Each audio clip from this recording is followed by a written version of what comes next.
Hello everybody, and thank you for tuning in to the weekly report. Why can't we sue the TSA for assault? When I was in Congress and had to regularly fly between DC and Texas, I was routinely subjected to invasive pat-downs by the Transportation Security Administration. One time, exasperated with the constant insults to my privacy and dignity, I asked the TSA agent if he was proud to assault innocent Americans for a living. I thought of this incident after learning that the TSA has been compiling a troublesome passengers list.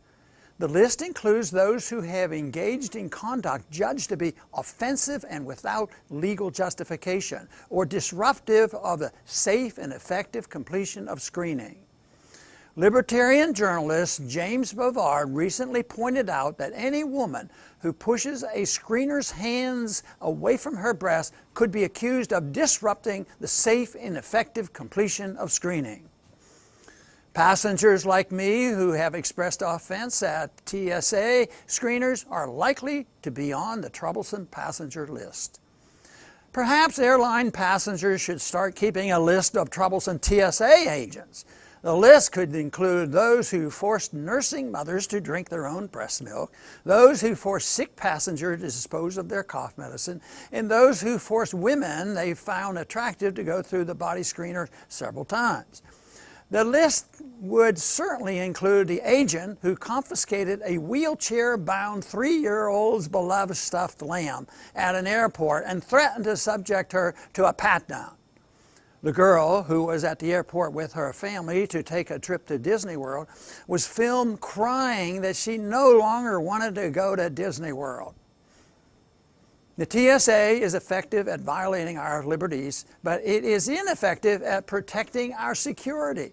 Last year, the TSA's parent agency, the Department of Homeland Security, conducted undercover tests of the TSA's ability or detects security threats at airports across the country.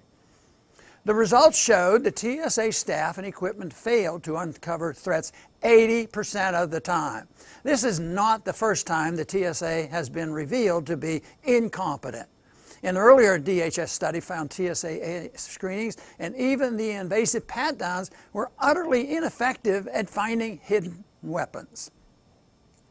The TSA's security theater of treating every passenger as a criminal suspect while doing nothing to stop real threats is a rational response to the incentives the TSA faces as a government agency.